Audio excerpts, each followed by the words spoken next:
প্রশাসনে এখন এই সেটআপগুলো কিন্তু রয়েছে। কাজে এই প্রশাসন সরকারকে এত স্বস্তিতে থাকতে দিবে না। বলতেই হয় গতকালকে একটা ঘটনার কথা, তো এটা বুঝবে না।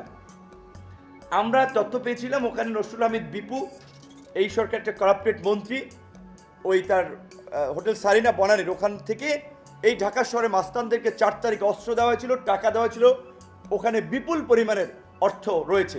সেখানে পুলিশ গিয়ে অভিযান চালাচ্ছে না, বলছে তাদের ম্যাজিস্ট্রেট লাগবে। পুলিশ যে একজন এসি বনানী গুলশানের, তিনি কি জানেন না মেট্রোপলিটনের পুলিশ কমিশনাররা ম্যাজিস্ট্রেসি পাওয়ার তাদের আছে? র্যাব এসেছে, র্যাবের কমান্ডিং উইংয়ের কমান্ডিং অফিসার এসেছেন, তিনি একই কথা বলছেন যে ম্যাজিস্ট্রেট লাগবে। তো তাহলে আপনারা অভিযান চালাতে এসেছেন না কলা খাইতে এসেছেন? আপনারা ওইখানে এসে ম্যাজিস্ট্রেট খুঁজতেছেন, আপনি নিয়ে আসবেন না? আপনি ফ্লোরে ঢুকবেন, সেই ফ্লোর যদি ভাঙা লাগে সেখানে যে ম্যাটেরিয়ালস আপনার যে ইকুইপমেন্টস লাগবে সেগুলো আপনি নিয়ে আসবেন না?